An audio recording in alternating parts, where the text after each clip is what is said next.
So, welcome again to these sessions.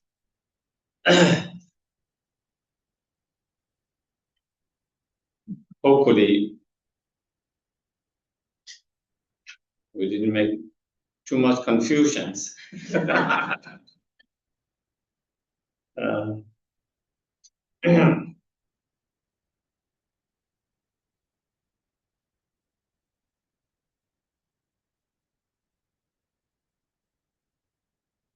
I think normally in some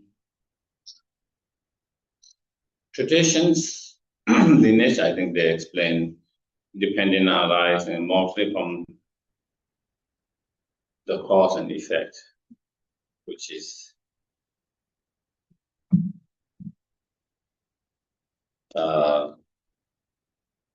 much more easy to understand, digest.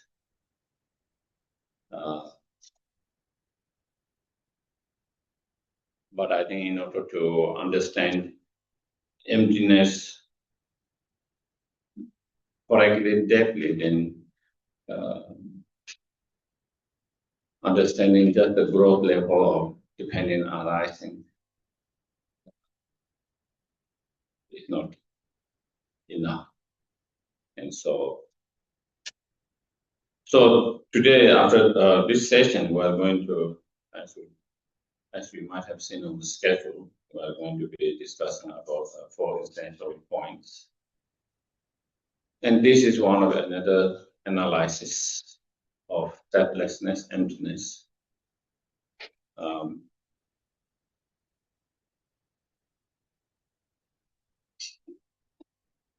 In this part of this meditations, there are 4 points essential. The first point is known as identifying the object of negations. And so when we talk about selflessness or emptiness, we are negating something, negating self, selflessness, or negating self, empty of self. But we are not negating all the self. There's a self that does not exist, but where our ignorance believe it to exist, that need to be negated. And there is a self that exists conventionally that shouldn't be negated. And so if we don't identify correctly what we are negating, then there is a danger of falling in one of the extreme, nihilism. Then if we don't understand the object of negation, the self, correctly in the process of that meditations or that analysis, we might be negating the self completely. In that sense, then the problem is that then we can fall into nihilism, thinking there's no self at all. And if there's no self, then what's the point of meditating, practicing? Who is the one who is practicing, meditating on the path? Who is the one who is achieving the result, enlightenment? If there's no one who is practicing path, achieving enlightenment, then what is the purpose of all this practice? So, all this, and then, who is the one who is experiencing the result of karma? Is there no one who experienced the karma? So all these questions arises if we reject and refute or negate the self completely. So through this, by identifying the object of negation correctly, then we are able to differentiate two self. And so thereby being able to differentiate true self clearly, while we negate the self that need to be negated because even it does not exist, but our ignorance perceive it to exist. That, and that ignorance that is perceiving the self to exist is the root of all the delusion, anger, attachment, and all the afflictive emotions.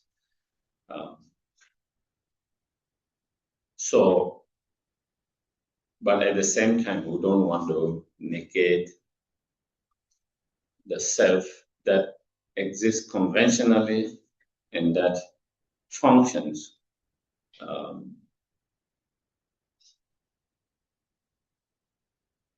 as creator of the karma, as one who experienced the result of karma, one who engaged in the path and achieved the results. So that one, so I think that is why that comes first, to be able to really identify clearly. And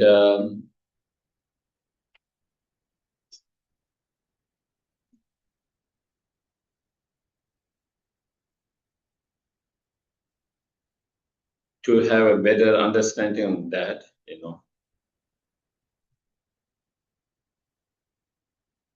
what we are negating is the self that do not exist, which is the inherently existing self, truly existing self. Even though there is no inherently truly existing self, but the ignorance perceives that there is truly existing self, inherently existing self. That is the self that need to be negated. That is the object of that ignorance.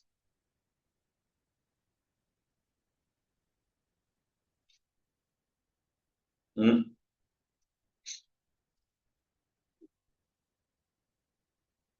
then there is self that is not truly existing, not inherently existing, but existing by depending on cause, factors, parts, and mind. That self shouldn't be negated. That conventional self shouldn't be negated. And if we don't identify correctly, when we negate, either we negate both of them, and when we establish, either we establish both to exist, and then both ways we fall in one of the extreme. And so to identify correctly, and then to negate one and to establish the other one. At the moment, we establish both of them, believing that both exist. And when you try to negate one, then we can fall into negating both of them. And so there is always that. And so in order not to fall in one of the extreme and to find the middle way, the correct, right middle way, then identifying that correctly is important. And therefore, that is where these points of, in terms of practice meditation, of course, we can talk about,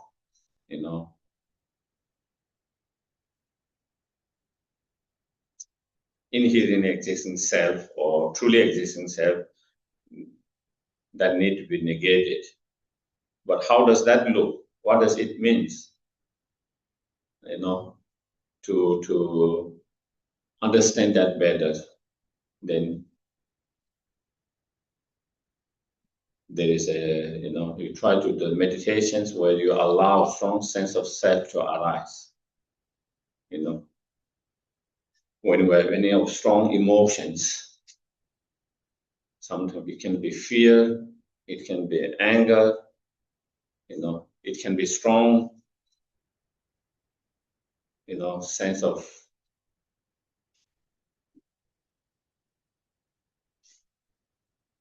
attachments, jealousy, whatever, when you have very strong sense of I,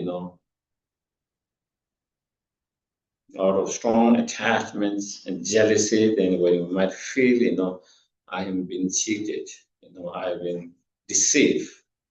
There's strong sense of I or me that has been cheated, that has been deceived. Or sometimes we have strong fear, I might die. The sense of that I might die, the strong sense of I driven by that fear. Or sometimes, it can be a strong sense of I, anger, related with the anger, that I have been mistreated, I have been humiliated, and so there's a strong sense of me, I, that has been humiliated, that have been,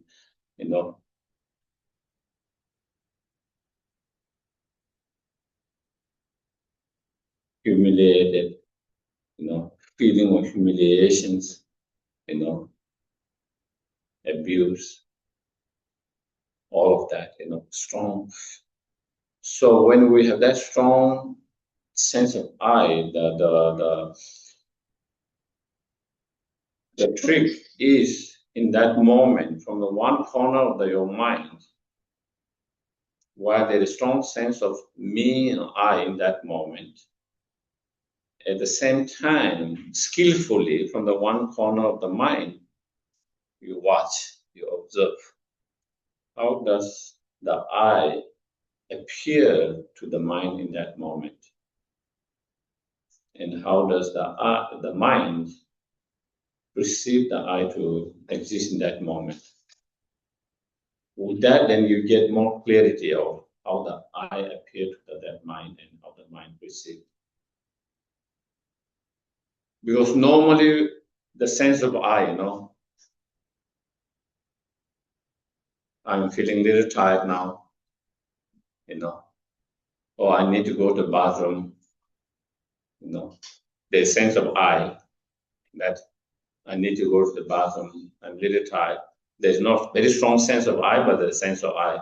In such, when you don't have very strong sense of I, it's much more difficult to identify how does the I appear to your mind in that moment. It's more difficult to identify how the I, that inherently existing, truly existing I, appearing to the mind, is much more difficult to see that. But when you have very strong emotion, strong sense of feeling of I, is more easy to see and identify that. So that is why meditators,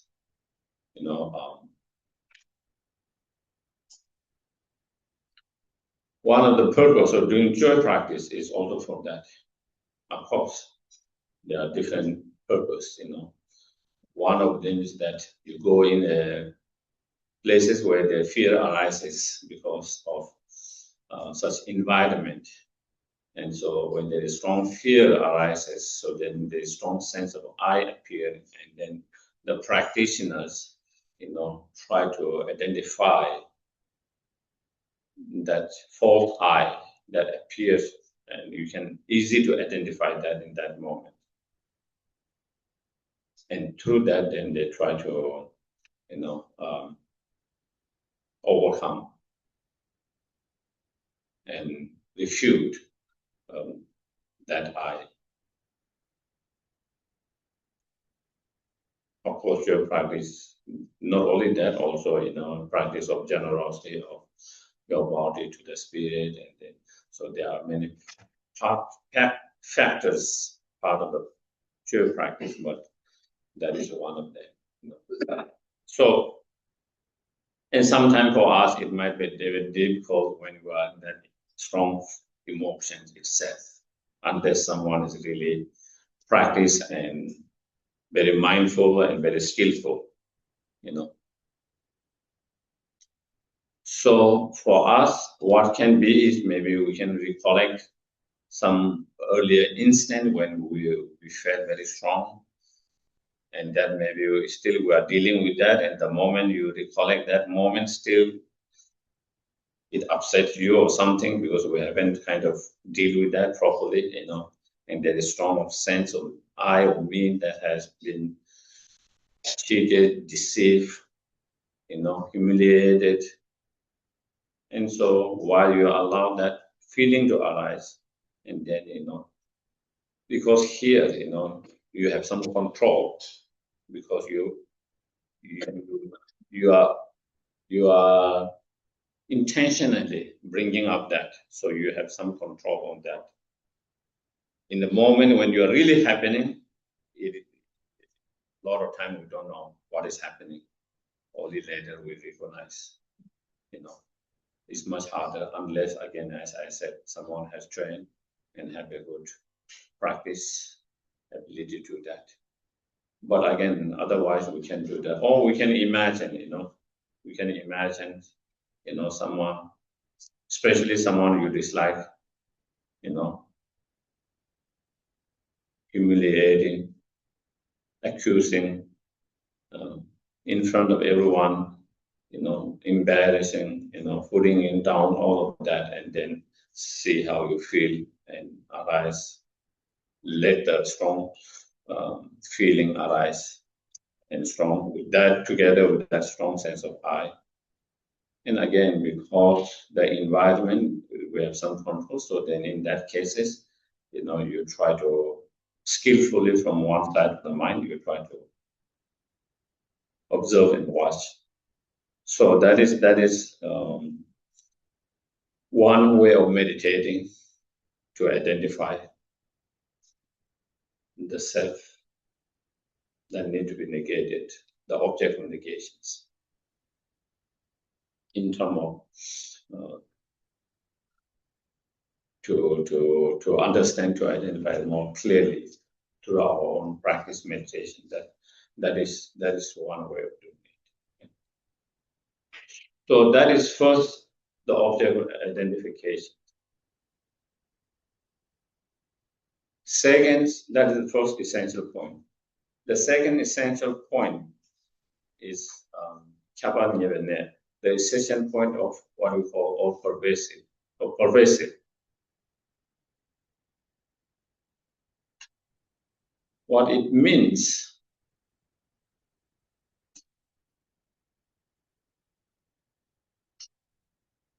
in other words,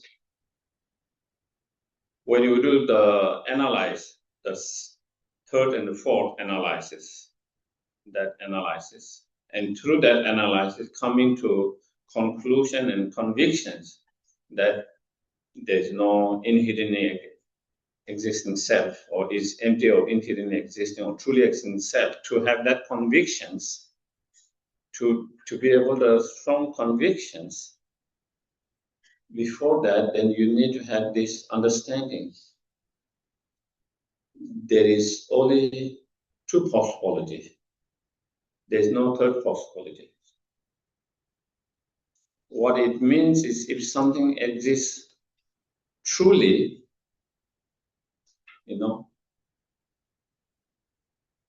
either it has to be one with that object or separate from that object. There can't be any things which is neither one or neither separate from that object. Can there be third possibility? Just give you one example. Let's say, is this book one with the iPad or not? There's only two possibilities. Either is one with the iPad, or is not one, is separate from the iPad. There's no third possibility. Are we clear?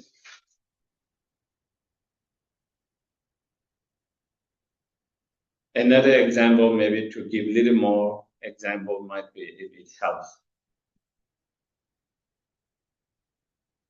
If let's say you are not sure what you saw was false, or you really saw it. You saw almost like a snake going in the house, okay? But you are not so sure. It could be real, there's not snake went it, or maybe sometime we, we have almost like hallucination. You thought you saw something, but it's not there. So if it's that, to find out that there was no snake in the house and that you are just hallucinating, that what you saw was mistaken, in order to analyze and check and to make sure there's no snake, first there must be, if you have 2 rooms, there's not more than 2 rooms. There's no third possibilities. And then you check in both rooms clearly from down to top everywhere, and you can't see it, absolutely not there. Then there's 2 possibilities, 2 rooms, and you check every corner of the room everywhere, and it is not there. So it was you come to conclusion with the convictions that what you saw was mistaken, that it wasn't the snake that went inside. But if it's a third possibility, a third room that you haven't checked, then even you have checked those rooms, still you might think, but maybe it could be in other room. Why? Because the third possibility. Do you get it? You don't come to the same conviction that is absence of the snake. Even you have checked clearly both room, and in those both rooms are empty of snake, but still because the third possibility, still you will be wondering, maybe it could be there. In the same way, that is why we come with this pervasive. The essential point of pervasive is, if something exists, either it has to be one or separate from that. There's no third possibility. And through understanding, if there's no third possibility, then you try, then whether it's one with it, not if it's not, or whether it's separate from that. So if it is not one and separate from that, and there's no third possibility, then it is absolutely empty of that, because there's only 2 possibilities, and both of them possibilities, when you reason a lot, when you check and analyze, both those possibilities were not there. That is why this second point, pervasive, is that.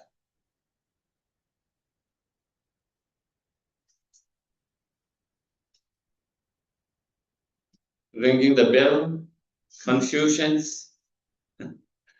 Okay, so that is another way of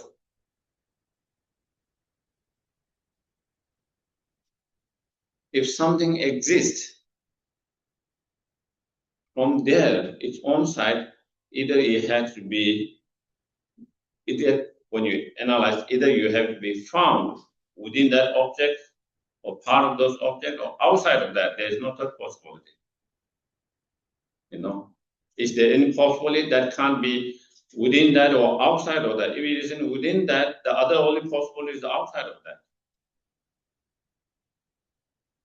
Can there be a third possibility? Can anyone come with third possibility? It's important for us to be sure that there is no third possibility. Otherwise, we do the analysis not one and separate, or cannot be found within or outside at the same time. If we don't have that conclusion, then we can still maybe not this one, but maybe it is there somewhere. So you cannot come to absolute conviction, absolute conclusion, absolute convictions. So that is why it is that to have that is important, that there is no third possibility. And we are not just saying, we just have to think there's no third possibility, but in reality, can you think of any third possibility? There is no third possibility. If something, let's say, if something is here, either it has been if something exists, let's say, either it has been Gompa or outside of Gompa. Is there a third possibility? Outside in means not that outside, but It could be anything not inside. Outside means all of that.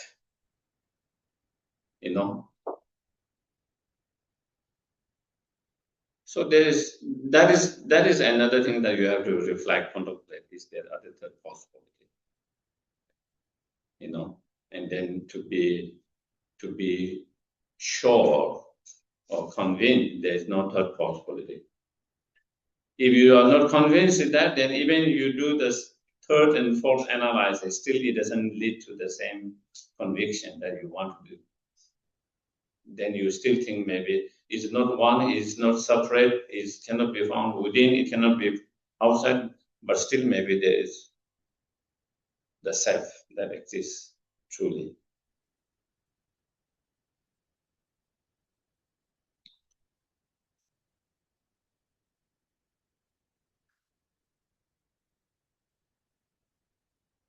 So that's the second essential point. Pervasive means it has to be, no third possibility, either one or separate. Or in other words, either be found within or outside.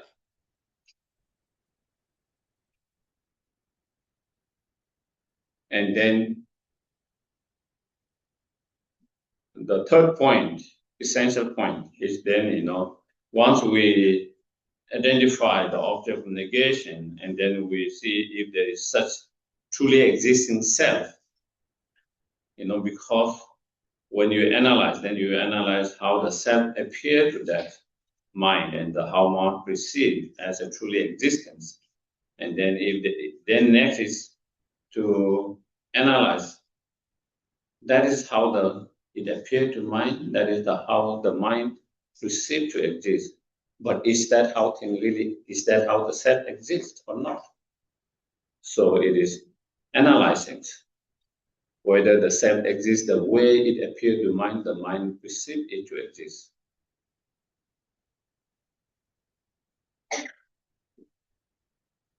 Then if it exists, then it should be one or separate, within or outside. There's no third possibility.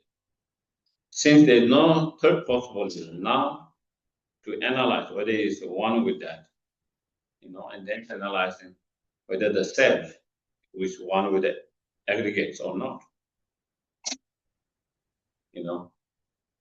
Whether the self is one with the aggregate or separate from the aggregate.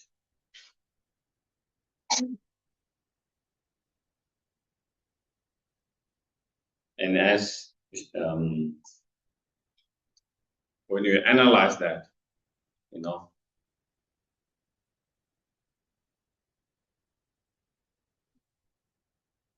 then we find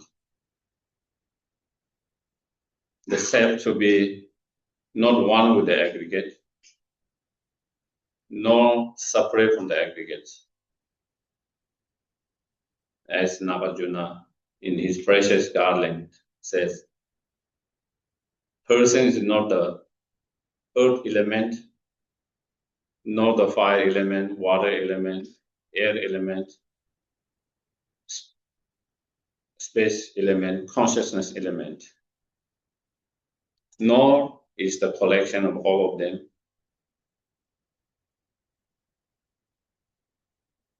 nor separate from them.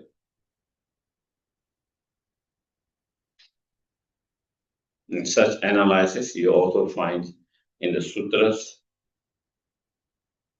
and also in Shantideva chapter 9, Shantideva go with very details, whether each of your different part of the organs, whether it's the self, and when this is not the self, this is not the self, it's part of your different part of your organs, with different part of physical, and then with the consciousness. Because if the self is one with if it is a one, truly existing one with the aggregates, then this is, first of all, then just as there's 5 aggregates, there will be five selves instead of one self. And just as there is only one self, there will be only one aggregate instead of five aggregates. If they are same, truly existing one. If it truly exists in one, then it has to be same in both nature and isolations. If something is false, then even though it can appear something, but reality doesn't have to be same the way it appears. Something false. But something true, then the way it appears and the way it exists have to be both same. Otherwise, it will be not true. So if something truly existing, one, so then that is what happens. Then they will be same in every way. And if they are same in every way, then also if it is the same with the physical aggregate or is the same with the mental aggregate. If it is one with the physical aggregate, then there are many faults. There will be many faults. Just as physical aggregates does not continue after the death, then you would have to say the self will not also continue because they are same in every way, identical. And if they are same, identical, one, if there is truly existing one, then it will be same, identical. If they are same, one, then when we die and when our body is cremated and when there are no more continuations of the body, in the same way, then we will have to say the self. There's also no continuation of the self after the death. And if there is no continuation of the self after the death, then there is no self that carry the karmic imprint and to experience the karmic result in the futures.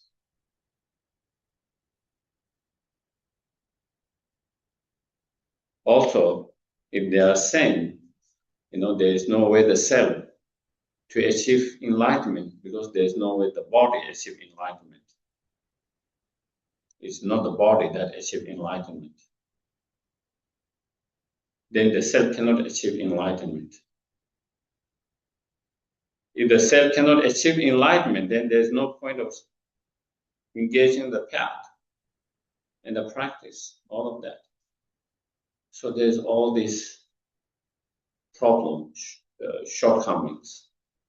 If it is one, truly existing one, therefore they are not truly existing one. Therefore they are empty of truly existing one. Therefore, if it is not one, truly existing one with the physical aggregate, can it be then one with the mental aggregates? That is only other possibility. When you talk of aggregates, either it's physical aggregate or mental aggregate. Of course, within the mental aggregate, then there are four aggregates: the feeling, compulsion, discrimination mind, compulsion factor, and consciousness. We don't want to go in detail at the moment, but they all are part of mental aggregates. So if we try to do short analysis, if it is not one with the physical aggregate, can it be one with the mental aggregates? Again, if it is one with the mental aggregate, again, there are many problems. Then they become again identical, one in every aspect because they are truly existent. If it's not truly existent, then it doesn't have to be one in every aspect. But when something is truly existent, then it has to be one in every aspect. And if it's there same in one in every aspect, then they become identical, same. And if that is the case, then there can be many again observe or difficulties.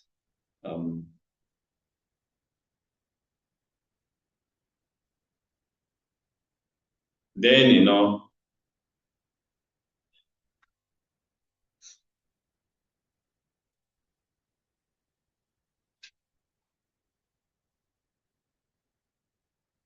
when our body get old, because you are losing your hair, becoming gray. You cannot say the self or I getting gray, losing hair, getting old, because it's the mind doesn't have that, and the mind and the self are identical same. The mind doesn't get gray. The mental doesn't get gray. So all you have is the mind also get gray and lose the hair. Same, if that's the case, then when I have problem with my physical pain, challenges, normally we'll say I have health issues, self, or I have health issues. That wouldn't be the case, because the self is same as the mind, and these bodies, when the body gets sick, it's not the mind, it's the body. And then in the same way, you cannot talk about, the self is putting weight, fatter, or slimmer, all of that, because the mind has no size, no color, no shape, and the self and the mind are identical, one, same. Therefore, it's not one, same, identical with the mental aggregates. Also, another way of looking at that is, when we talk about our physical aggregate, our mental aggregate, is my body. My body is not me.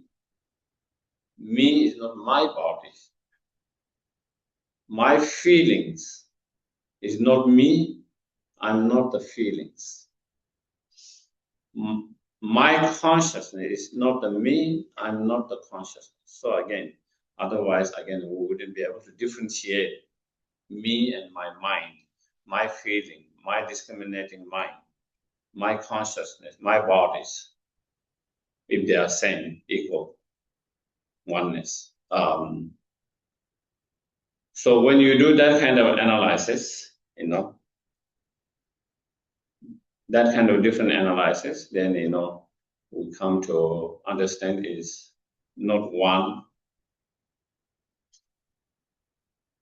or truly existing one or same with the aggregates. So you have to have that, after those analyses, you need to have convictions that is absolutely not truly existing one with the aggregates. It's like you have analyzed from every way, from every point, and there's no way that it is one with that, and that you come to absolute conclusions, convincing that it is not absolutely one with the aggregates. If it is not one, the other only possible is separate from the aggregates. So is it separate from the aggregates? If it is truly existing separate from the aggregates, then again, they will be unrelated, totally separate, unrelated. If that is the case, then, having separated all your aggregates, after you take away your physical aggregate, your feeling aggregate, your discriminating mind aggregate, compositional factors mind aggregate, consciousness, and can you point, here's the self, apart from all of that.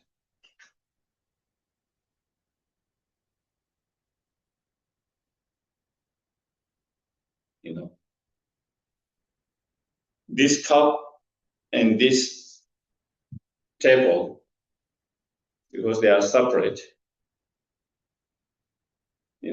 I can dismantle all this cup, everything's take away, but still there is the table that I can point. If they are, so the same way, it should be able to, even after when you take away all your feeling, your physical aggregate, all these other aggregates, then what is left? Can you point and say still there is the me, I, what you can say? So that what does that shows? Is not separate from the aggregates. It's not separate from, if it is completely separate from the aggregate, you should be able to pinpoint and show there is still I, even though you take all of those aggregates that we identify ourselves with, our feelings, our bodies, our ideas, our thoughts, our minds, all of that. When you take away all of that, still you should be able to pinpoint and say, oh, there is still I there, very separate, all separate from all of that. When you do that, then absolutely no. Absolutely, there is no, you cannot pinpoint, you cannot see that there is any self when you take away all these aggregates. So therefore, it's absolutely, empty of separate from the aggregates. And since it's not one with the aggregate and separate with the aggregate, and there is no third possibility, therefore it's empty of truly existing. Empty of truly existing. And then you can come with the total conviction that it is empty of truly existence.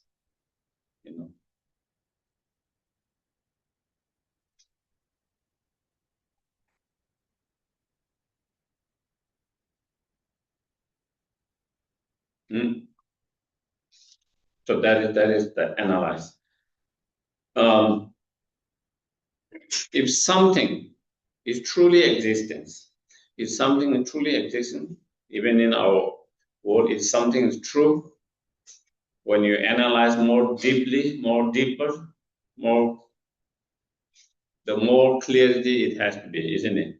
Let's say you read a news, you heard the news, we don't know whether it's false or true. Okay? It doesn't have to be even a news. You heard something from someone, or you saw something happening, but you are not sure whether that's what you saw or what you heard is true or not. How do you find whether it's true or not? Then you do more investigating, more deeper investigating. If something is true, the more deeper investigating, the more deeper investigating you go, the more clear you find, the more proof, evidence you find. It becomes more and more clear. If it's fake at the very surface, at the very beginning, it looks true, but as you investigate more thoroughly, more deeper, then you begin to see, oh, there's no truth in that. It becomes more and more vague, more and more unclear. Is that the case? Do you think that is the case? If something is true, the more you investigate, it should lead to more clear, more. If something is fake, even it feel like it's true at the very beginning, as you more deeper, as you, what's the word? As you dig more insight, more and more further, then it becomes more and more unclear, more and more fake. That because it's not truth. If something is truth, that wouldn't be the case.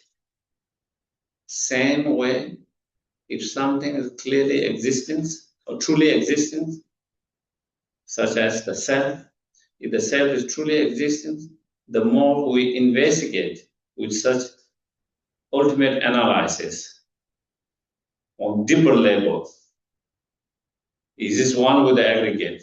Is it separate from the aggregate? Is it within the aggregate?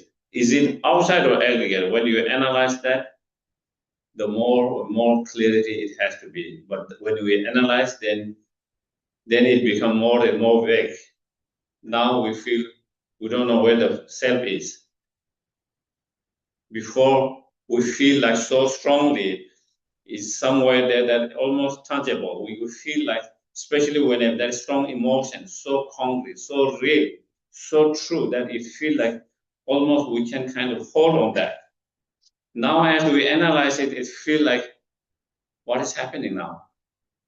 It seems like you cannot pinpoint, you cannot locate. It becomes less and less unclear. And now you think maybe it's here, or maybe not there. All this, that clearly shows it's not truly existent. If it's something truly existent, the more deeply analyzed you go, the more clear it becomes, the more tangible it becomes, the more concrete it becomes. But as we analyze, it becomes less and less that. What is that? So is a clear sign of not truly existence. So that appearance of truly existence is mistaken. And the mind that perceives to exist truly existence is also mistaken, ignorance.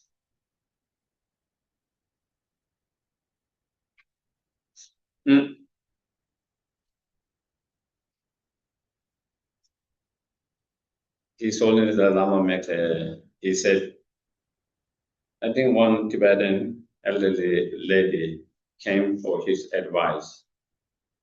I cannot remember exactly what advice she was seeking. I cannot remember clearly what the exact advice she was seeking. Something to do with dealing with her emotion or feeling. What emotion, feeling, I cannot recollect. And then I think His Holiness told her to meditate on,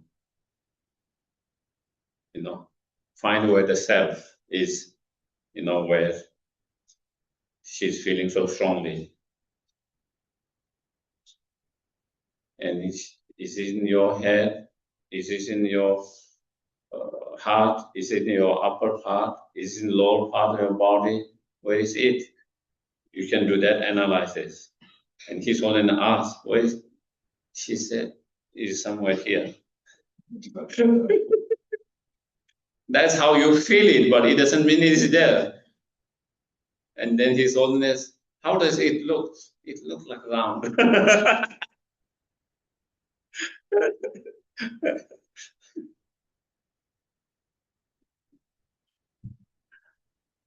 Some people might feel here, some people might feel here, some people might feel all over, some people might feel maybe there is somewhere up there observing it there,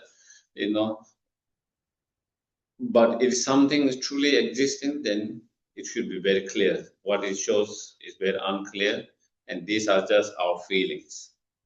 It doesn't mean it's true, just because we feel something,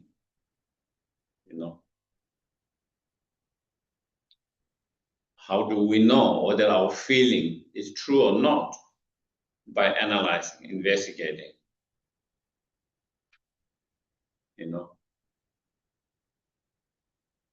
We can have all kinds of feelings.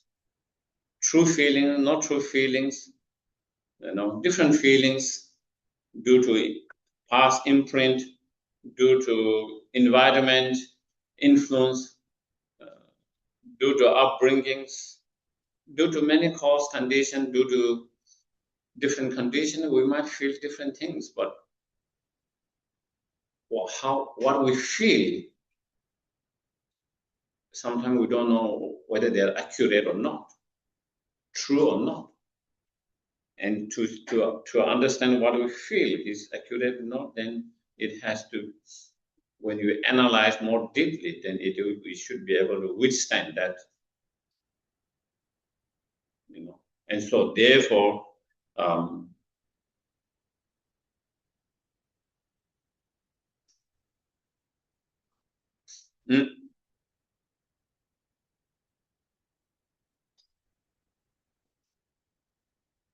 If we cannot withstand such analysis, then is clear sign that is empty or truly existing, exists from its own side. If something exists from its own side, the more deeper analysis you do, the more profound, deeper you go, the more clear, and the more you are able to find it. But when we do that kind of analysis, we cannot find it, pinpoint it.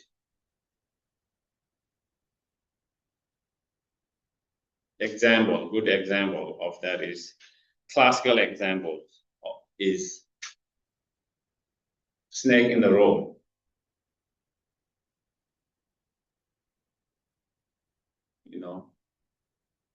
One of the classical examples that you find in earliest Indian masters. When you see a certain kind of rope and curve in certain way, and then condition is that is dark, not totally dark, where you don't see anything, but it's dark enough, you see some things, but not clearly. And probably also the other condition can be, maybe is a area where you see snakes time to time.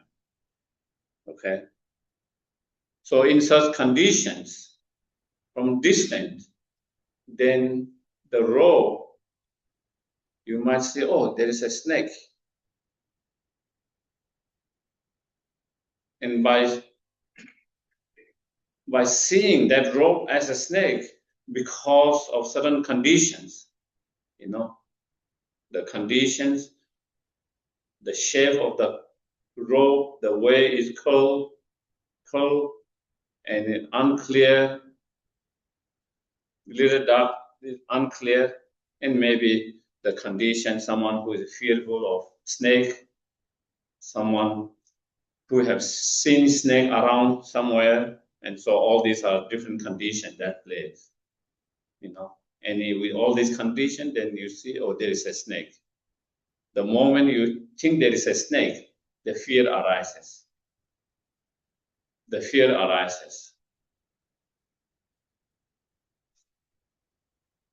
As you go a little closer, or maybe you have more light, then you recognize.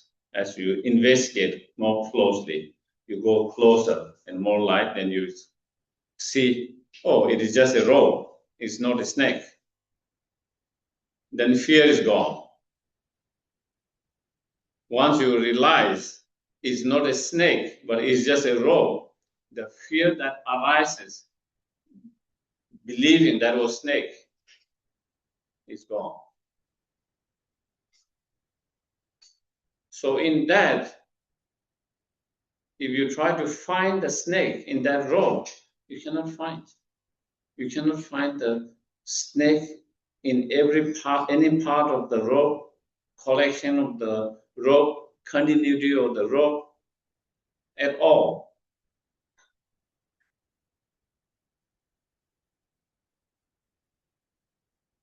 There is no such snake in that moment. What you saw is neither one with the rope, neither separate from the rope. There is no such snake at all.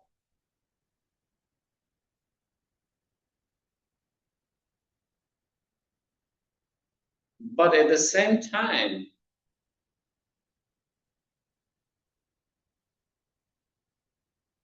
there is a rope. Do you get it? There is a rope, and there is certain functioning of that rope.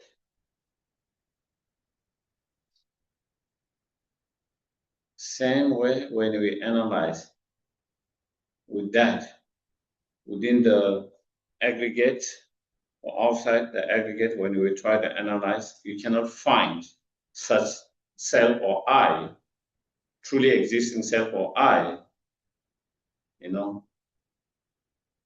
But at the same time, there is the self that functions, just like a rope.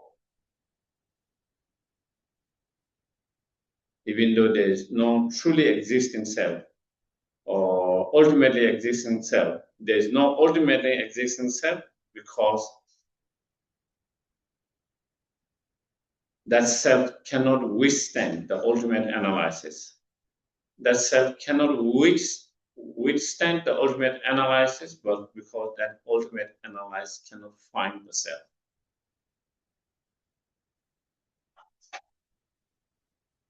Even the ultimate analyzer cannot find the self, therefore it couldn't withstand the ultimate analysis, therefore it's empty of ultimate existence. But it can withstand conventional analysis. Conventional analysis can perceive that, therefore it exists conventionally, but not ultimately. So there can be different analysis, conventional analysis, ultimate analysis. And when we try to understand what is that self, who is that self, where is that self, that is the ultimate analysis. With such ultimate analysis, then you cannot find the self. Since with that ultimate analysis, since you cannot find that self with that ultimate analysis, what it shows is empty of ultimately existence. It's empty of existence ultimately. But it doesn't mean it's empty of conventional existence because it is not found by the ultimate analysis. Are we clear? Because sometimes when we do that kind of analysis and then we come to conclusion, you cannot find through such ultimate analysis. And then since we cannot find, then again, we feel like then that means there is no self at all, even on conventional level. We have to differentiate that what kind of analysis we are doing. Are we doing conventional analysis? Are we doing ultimate analysis? In such cases, we are doing ultimate analysis. Because we are doing ultimate analysis, when it cannot be found by the ultimate analysis, it is empty of ultimately existence.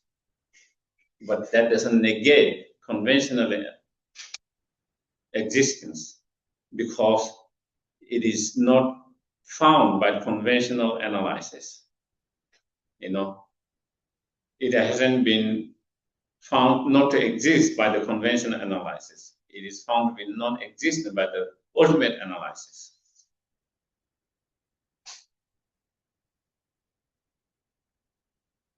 Can you see the difference?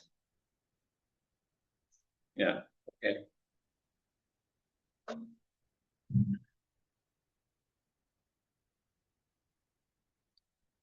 I know for some of you, it's over the head. I think even for some of you who have been studying for a while, it might be challenging, and especially someone who have not studied enough, it can feel like it's over the head, but it's good to hear and continue to study. Emptiness is such an important subject because whether we continue to be in samsara or whether we get out of samsara, it depends on whether we have the correct realization of emptiness or not. Therefore, sometimes in the teaching, they say emptiness is basis of all. Emptiness is known as basis of all because if you understand emptiness, there is nirvana. If you don't understand emptiness, then you are in samsara. Samsara, nirvana is based on emptiness, whether you have the correct realization of emptiness or not. And so therefore sometimes you see the term Kunshi, means alaya, mind basis of all. And that term can be used loosely. Sometimes it refers to the eighth mind. In the mind holy school, they talk about eighth mind, the mind basis of all. But sometimes even in Tantra and other teachings, sometimes in others, sometimes it can refer to the emptiness, sometimes it can refer to the premortal, the clear-like mind. Sometimes it can refer to the emptiness as well, the object of that mind. So that is why. So that is why emptiness, as much as it might be difficult, but is so crucial, important, to free from the samsara and suffering permanently. And also, we also have to understand, sometimes we might be discouraged, I've studied so much and still I struggle to understand. And sometimes we feel it's not for me. Maybe I'm not intelligent enough, or my mind is not for such topics, such subjects. Maybe my mind is more to do with, emotion, heart, compassions, but not with such. But we have to understand, and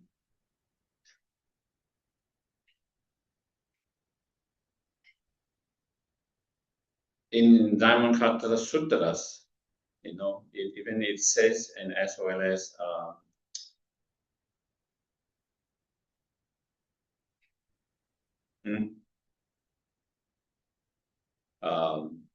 I'm not remembering the Indian masters, not Aryadeva. Yeah, Aryadeva in his 400 stanzas, they say, you need a lot of merit, even to be able to hear the teaching on emptiness. Forget about having realizations, even to be able to hear teachings on emptiness, to be able to study on emptiness, you need a lot of merit. So we should rejoice. At least we have some merit. Yeah, to be able to hear, to study on that, whether we understand fully or not,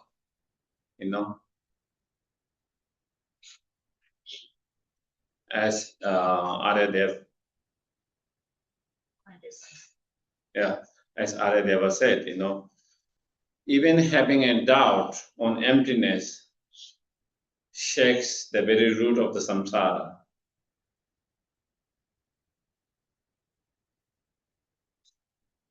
Because, normally we don't caution the ignorance. It's very comfortable. We just believe everything the ignorance says. We just believe, we never cautions. So even when you have doubt whether self is inherently existing or not, maybe yes, maybe not, whether it's truly existing or not, when you caution that, then you are cautioning that ignorance. Now you are not 100% believing the ignorance. Now the ignorance is being very shaky. There is some challenge to him. Before, no challenge, very comfortable, very relaxed. We just follow. Now even you have doubt, even doubt is cautioning that ignorance, the ignorance belief, the ignorance perceptions. And that is why, even when you have doubt, it starts to shake the very root of the samsara, the ignorance. You make that ignorance uncomfortable, shake it. Also, Milarewa mentioned,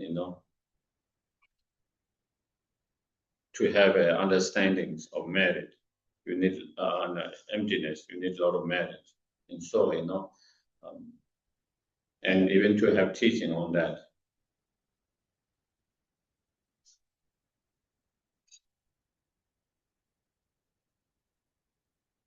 And also, when it comes to loving kindness, compassion, bodhicitta mind, it's not difficult in understanding that. It's difficulty in implementing and practicing. Okay? When it comes to love, true love, unconditional love, true unconditional compassion, bodhicitta. Intellectually understanding, we don't have so much difficulties. Practicing become more difficult. It's not in terms of understanding. When it comes to loving kindness, compassion, bodhicitta mind, among all the Buddhist school of thought, they have no disagreement.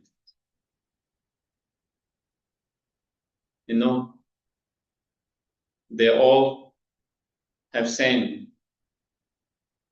When it comes to what is selflessness, what is emptiness, that is where difference comes.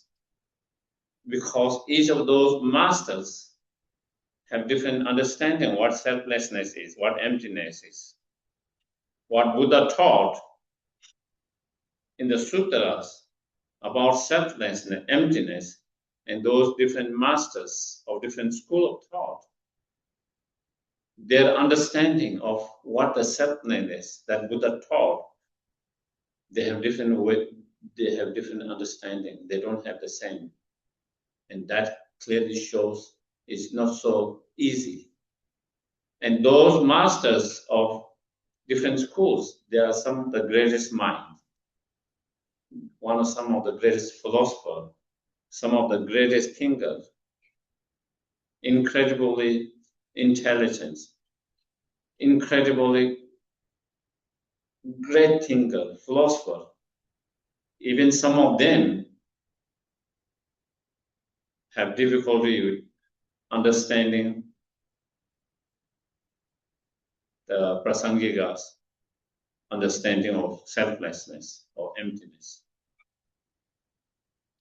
So with that, what I'm trying to say is for sometimes we can be discouraged. So then we understand, it's not only for me, it's for everyone. It's not because it's not difficult because I'm so stupid. The subject itself is difficult. So not only me, everyone finds.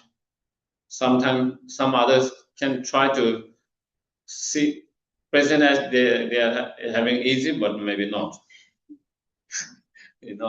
And so therefore again, through such we don't give up, because sometimes I hear, I try to read on emptiness, it's so difficult, I just put on shelf.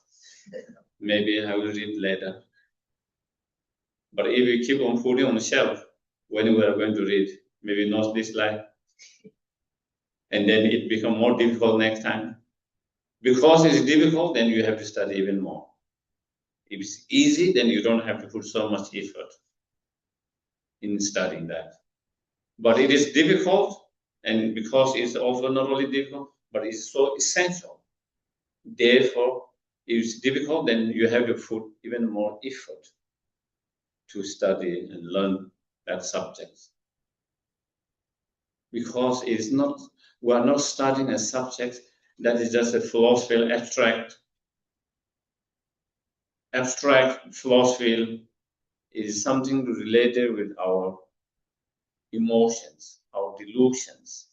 It is something to do with the way to free ourselves from all the delusions, and so therefore, no matter how difficult it is, we have to put, we shouldn't give up.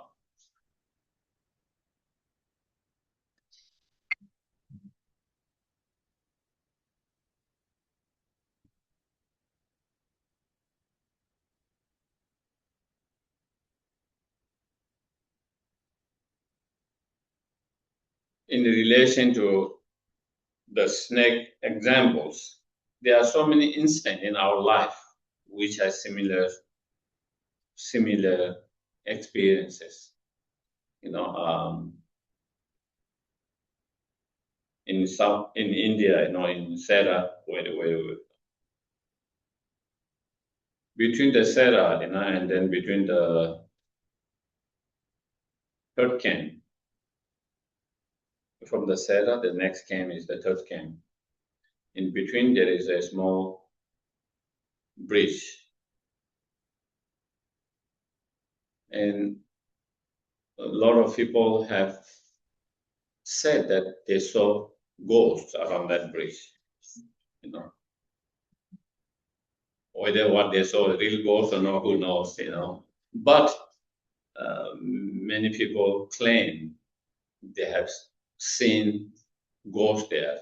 So it is kind of common, people have heard about that there is a ghost. Different people have seen the ghost around there. And one day, one monk went to the, town on bicycle, and he was returning back, and it was a night dark. And then when he came to that, it is a little slope, and then there is a bridge, and then there's more flight after that. And then he saw in the middle of the road big eyes, just big eyes. So ghost,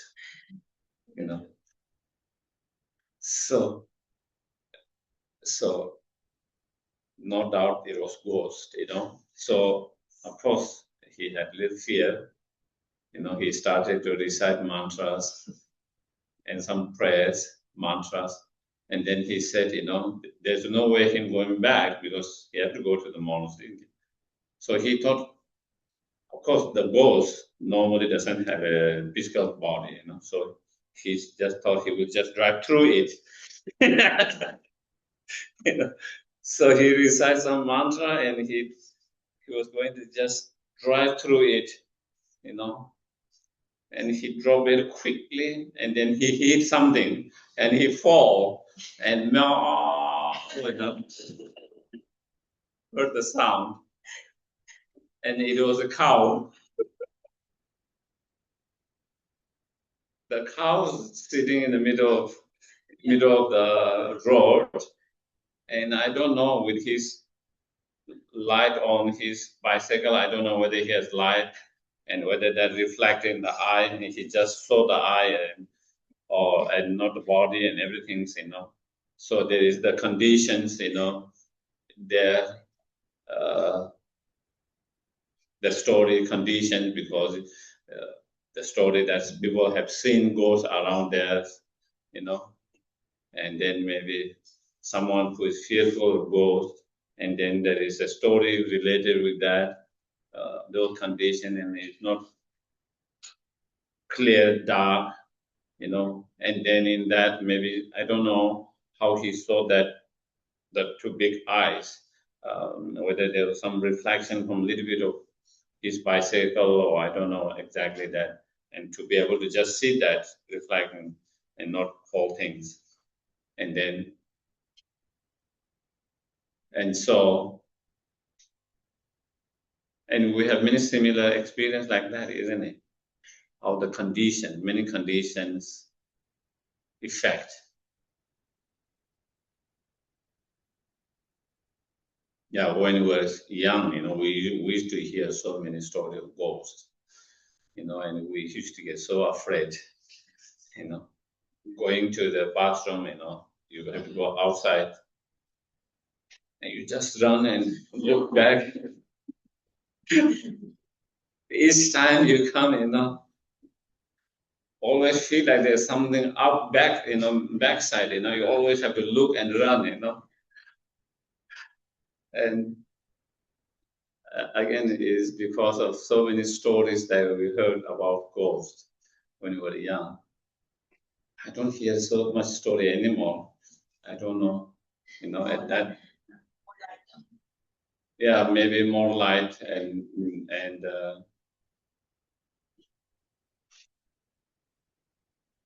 Yeah, we hear, at one time they said there is a one god that will call your name 3 times.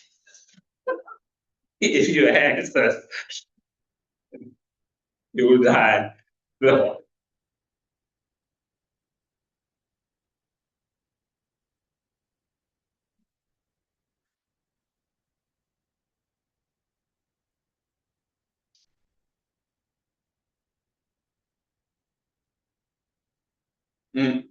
yeah, so just like the robin snake, there is no ghostness in that cow. In each part of it, collection of it, you know, any of that, is merely imputed, merely, projected by your mind. There's nothing ghostness from its own side. There's nothing snake from its own side.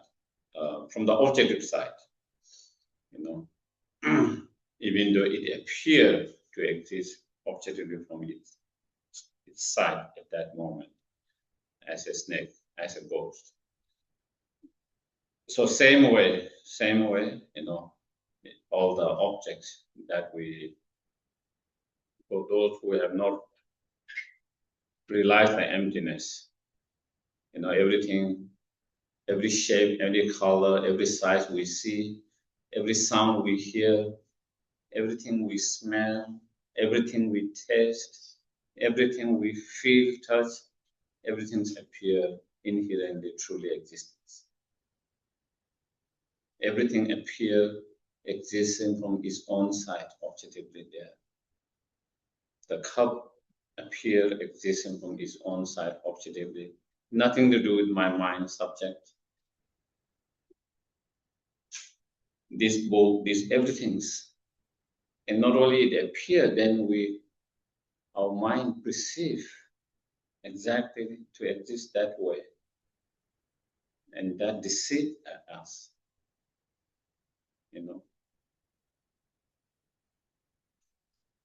Mm.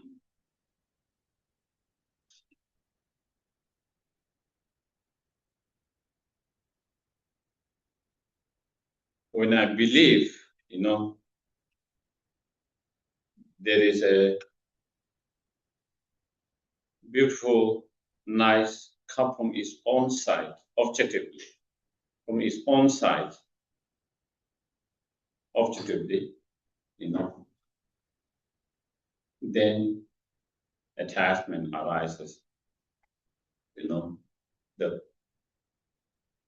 wanting that object, needs of that object, the wanting of that object. Same way when I see certain that objects, something very, unattractive, something very bad from its own object, then again, there is feeling of dislike, aversions, trying to feel keeping distant, anger, of that arises. But once we understand there's nothing from objectively that attractive or non-attractive, but it's all in our mind, then there is no need of feeling strong attachment and need of that object, nor we need to feel strong aversion to that object. But at the moment, that is what it is. We feel that there is something from its own side, even if it's not there, inherently, truly from its own side.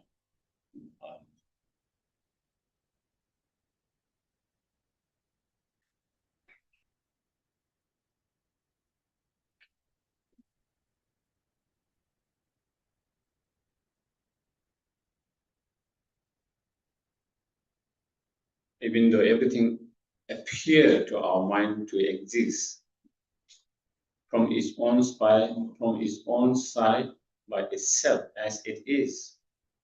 But if you really analyze this, it is nothing like that.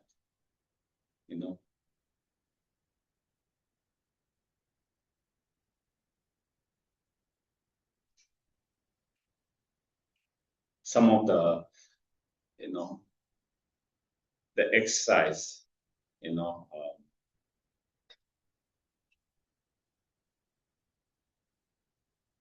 that I like to do and find helpful. The act of your feet moving, is it going or coming by itself?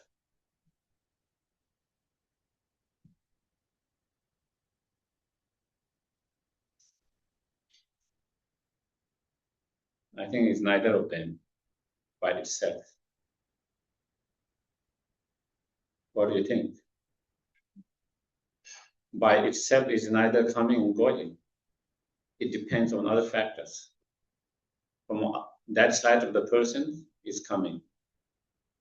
From this side of the person is going. It depends on other side, other factors. From which side, from which perspective. But the act of moving itself, by itself, is neither going nor coming.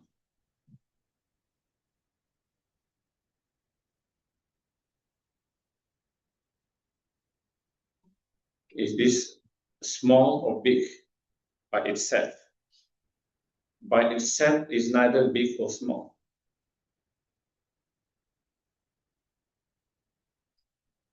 Is big in relation to small one, is small in relation to a bigger one.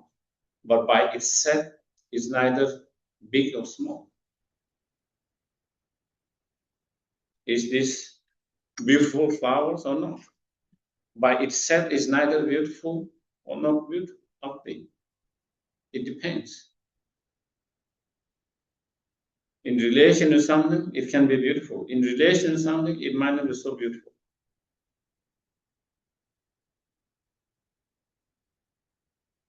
To some, it can appear and look beautiful. For some, it might not appear and look beautiful based on all those conditions. But by itself, it's neither beautiful, neither non-beautiful. And that applies for everything.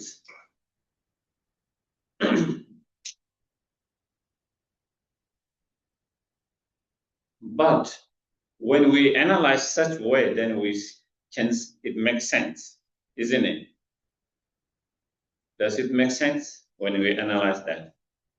The problem is, but like when we are not analyzing our everyday experiences, whenever we see something happen, it feels that things are happening by itself from its own side. That is the problem,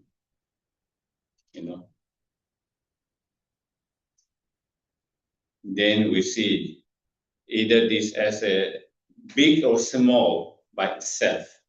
Instead of seeing it is neither big or small by itself, instead we see some see as a big by itself, some see as small by itself, and they are fixing their ideas, and then they fight over it. One says it's big, one says it's not, it's small, and they both are fixed in that ideas. They both feel they are correct, right, and the conflict. Your mind becomes very fixed, narrow, when we don't have that understandings. Once you have that understanding of emptiness, that all these things do not exist by itself as good, bad, small, big, coming, going here, there, all of that, your mind becomes much more flexible.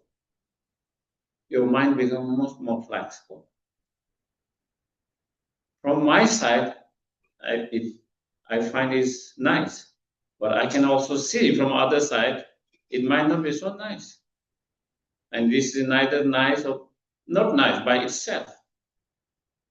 So you can see your mind can be much more open.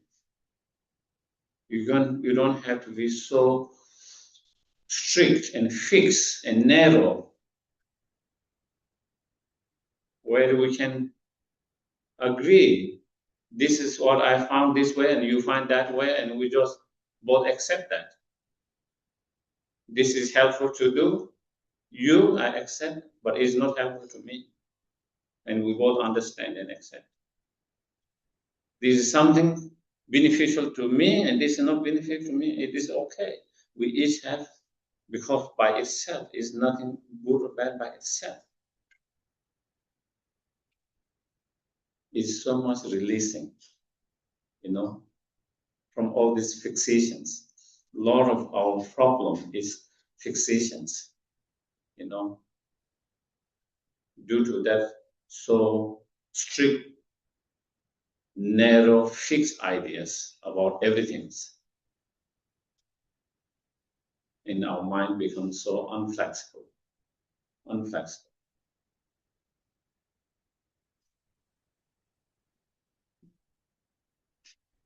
Mm.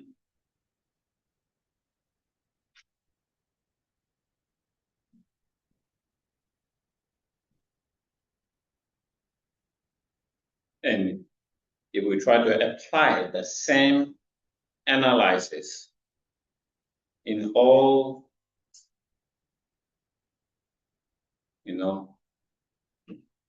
attributes, all the objects, then, we can understand how no phenomena, nothing exists as it is by itself. All they exist by depending on so many different factors and conditions, depending on what condition factors, how things can exist instead of them existing as it is by itself, and inherently. So anyways, it's something, again, to think about.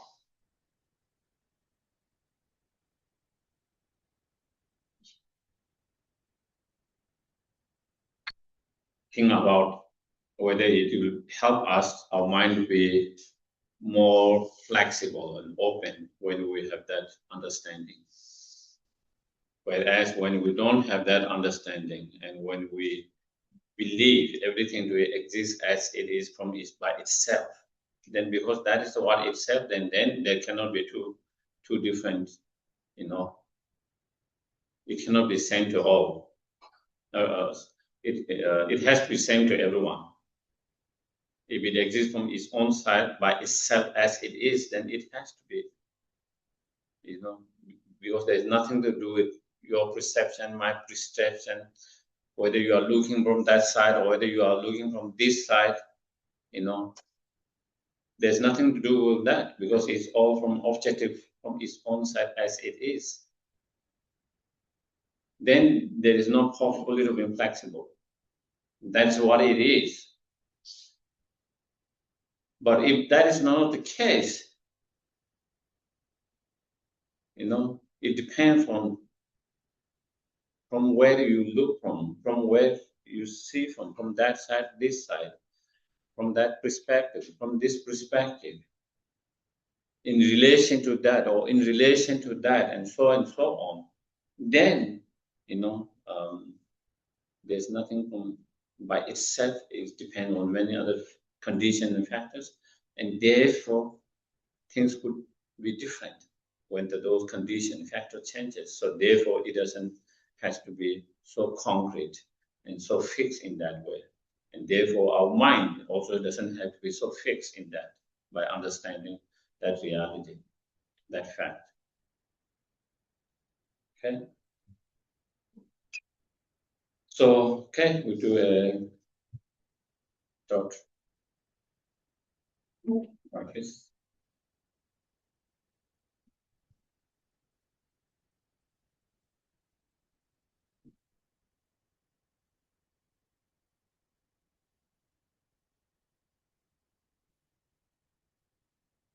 Again, make yourself relax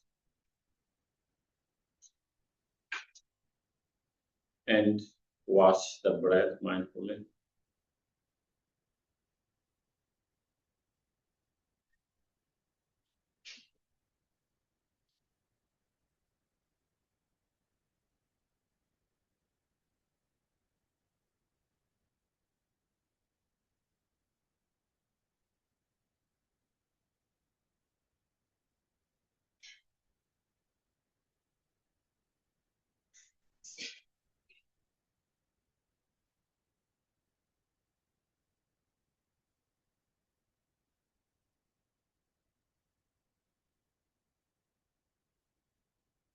Then we can think, may this practice become cause and condition to have correct realization of emptiness.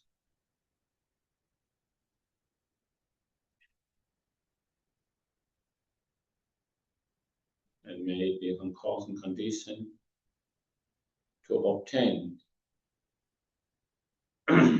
fully awakened state,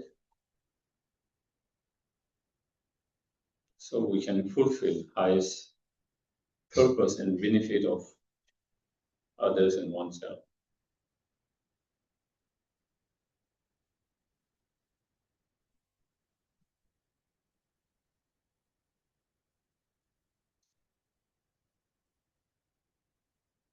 Again, we bring back our attention to the breath.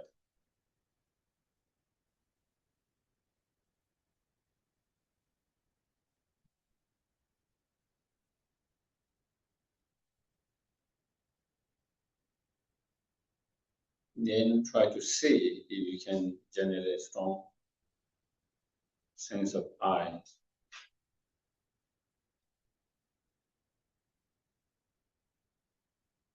Whether by recollecting certain instant or imagine something. So there is strong sense of I.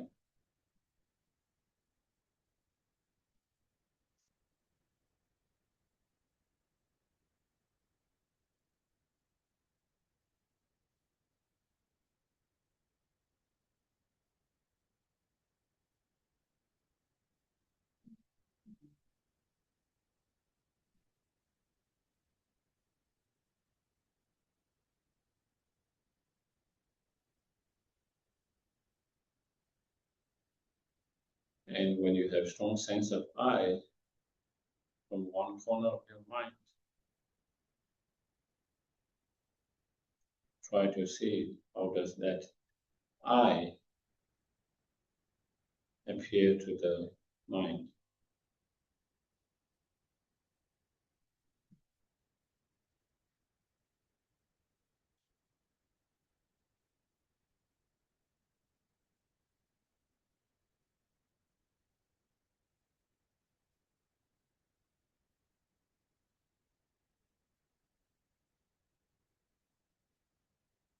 And notice how there is appearance of the I that you feel so strongly as real, concrete,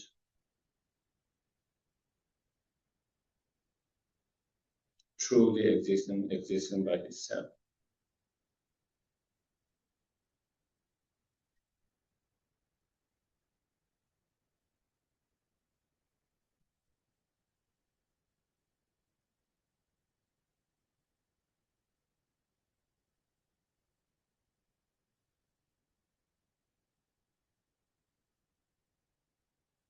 And also notice not only there is that appearance, our mind perceives the self to exist in that way.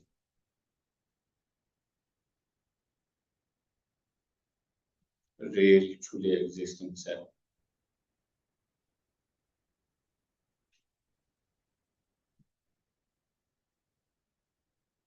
Inherently existing self.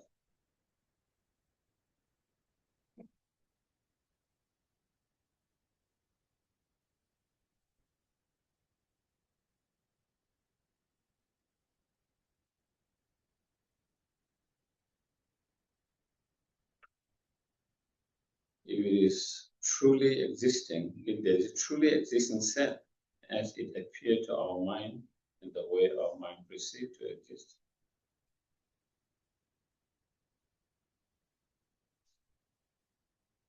then if we analyze, we should be able to find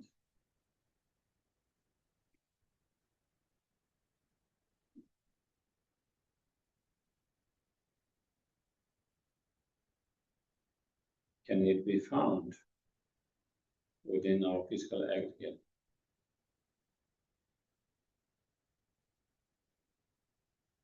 Can it be found within our head? Can it be found within our shoulder, arm, hand, torso, upper part of the body, thigh, leg, feet.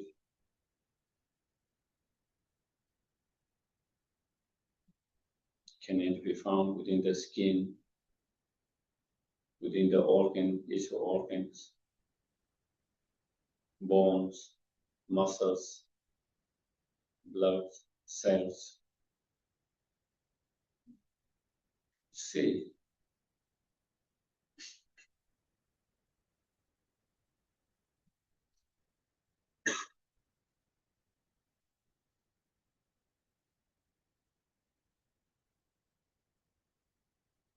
is any part of our body, the cell.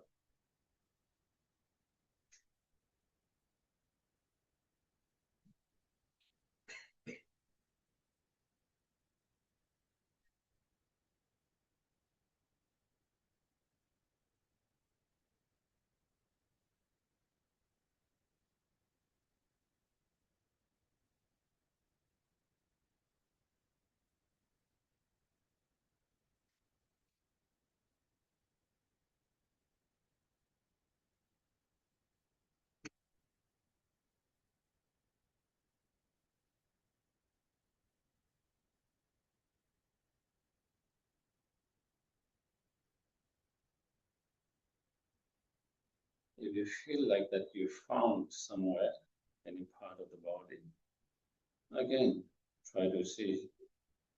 Even that part of the body is made of so many parts. Can it be found within each part of them?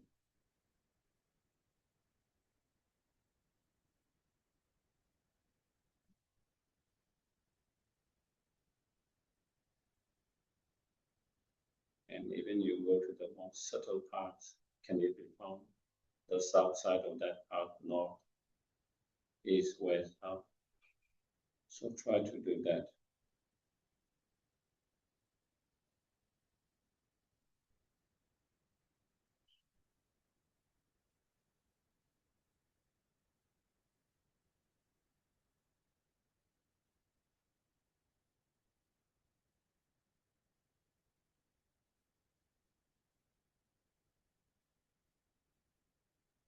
If it cannot be found in our physical aggregate, see if we can find in the mental aggregate.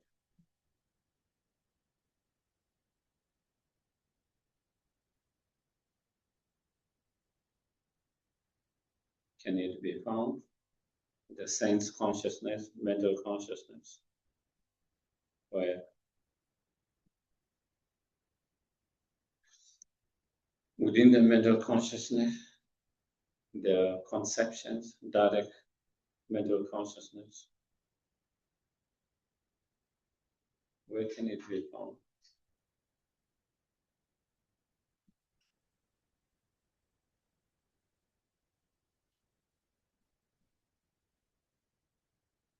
Can it be found in gross mind, subtle mind, more subtle mind?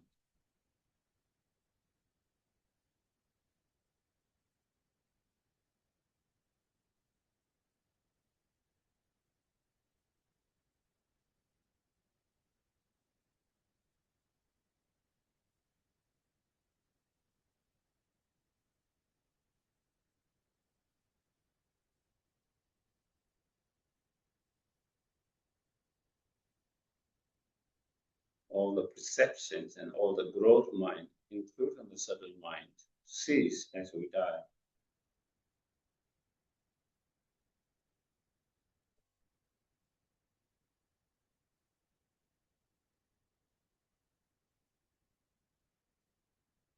If we think we can be found in more subtle mind again, that's made of so many moments. Where can you find in every moment of that mind? Each moment of each mind.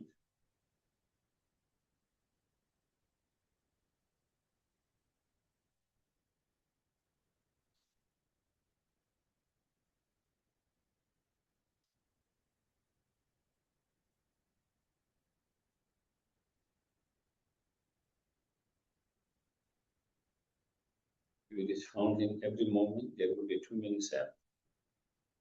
As there are so many moments of that. If it's found in just one moment,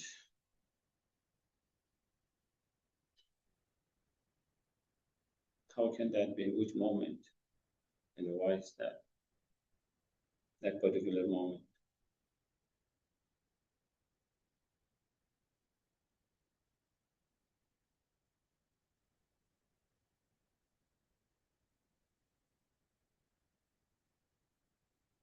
And that one particular moment that you find, can it function as a self?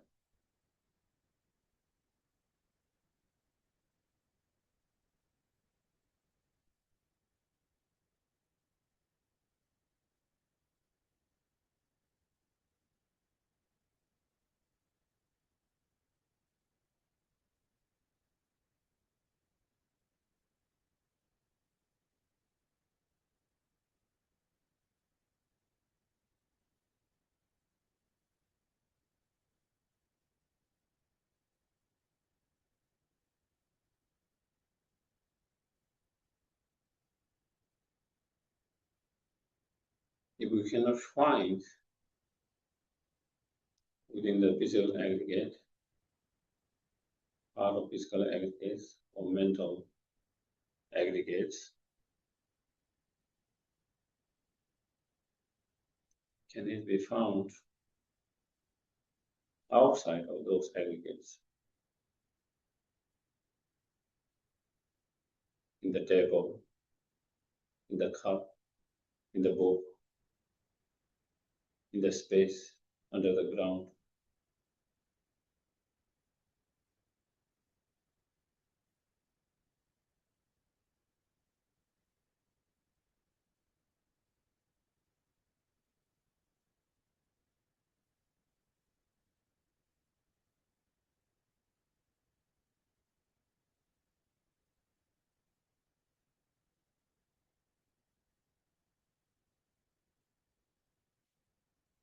If we cannot find either within the aggregate and outside the aggregate,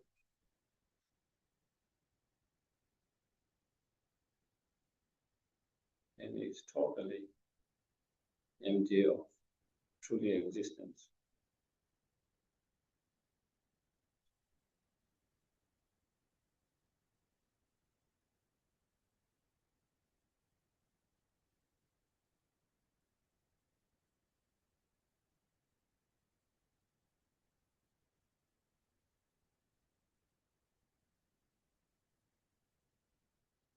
Try to experience that emptiness.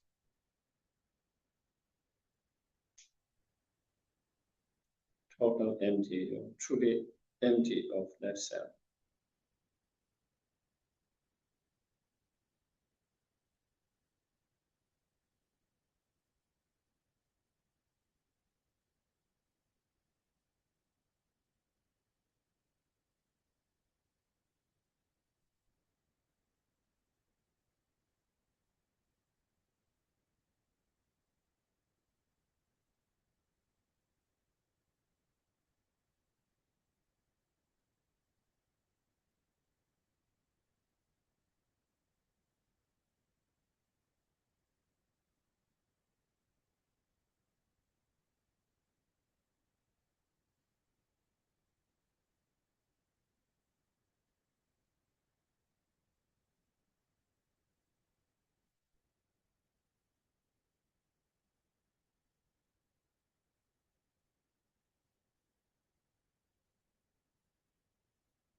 If it's empty of such truly existing I, the self, if there's no such truly existing self,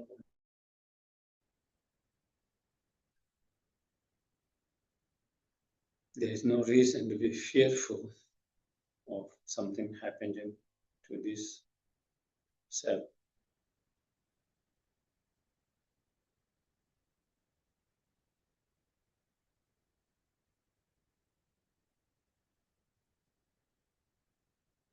There is no reason to get upset or feeling because this self is hurt.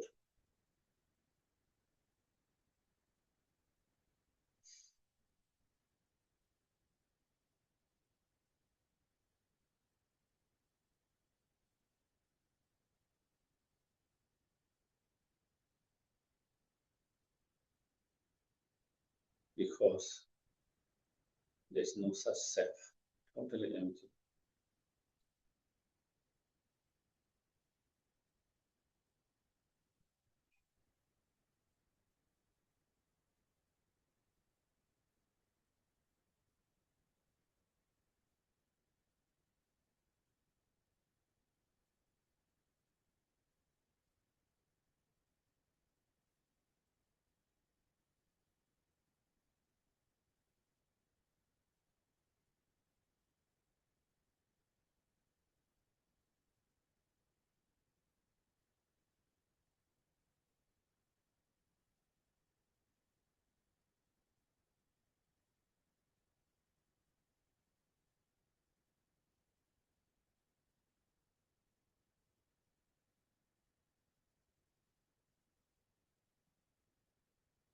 Even though there's no such self that can be found,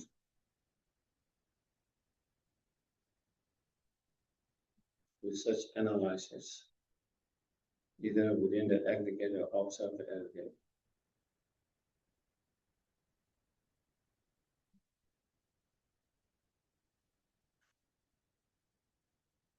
But there is someone who's doing the practice, who's feeling the pain of sitting,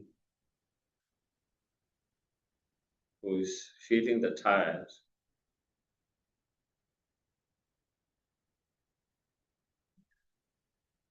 or sleepy.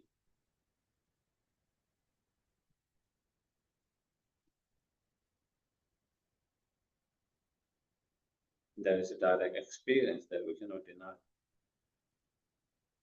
So there is someone who is experiencing that.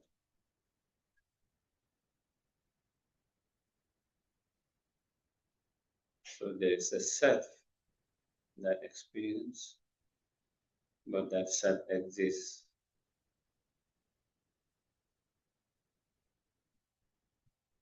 on the basis of merely level.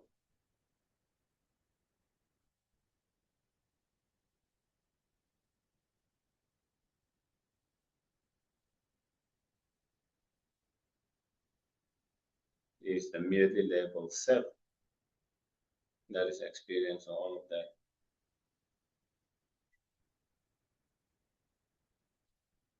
But there is no truly existing self.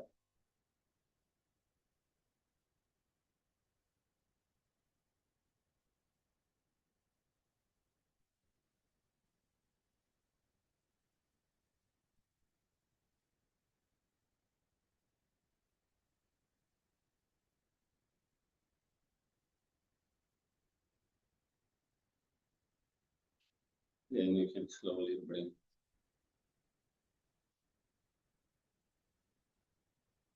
your mind to the breath.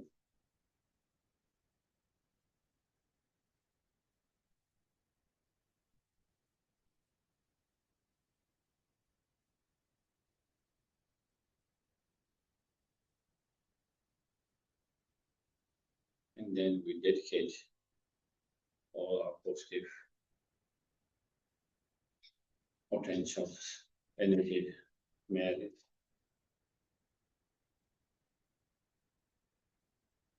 to cultivate the wisdom realizing emptiness within our mind stream and mind stream of all sentient things. Those who have already developed, not to decrease but increase more.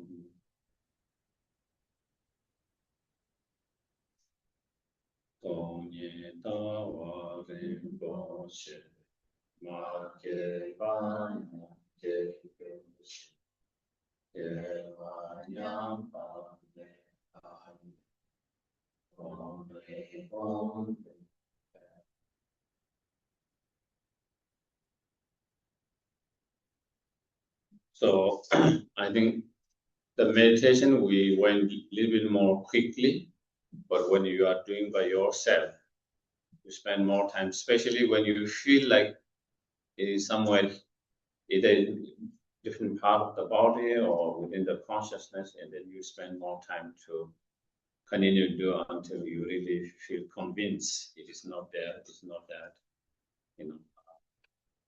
So some people might take more time to come to that conclusions, convictions.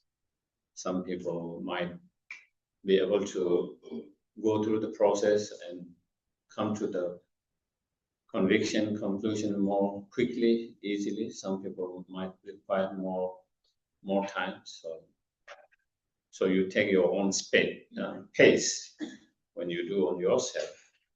As long as you take, the point is that the point is to come to convictions. That is the whole convictions. That is empty of that truly existing self, and is totally empty of that. And then you try to remain in that emptiness as much as you can. And when that the feeling of emptiness started to feel a little bit not strong, then you use the analyze. And then again you come to the same conclusions, same convictions, again remain in that emptiness. And that's how it's like physical exercise. You repeat the same exercise again and again. Okay. See you later. Thank you.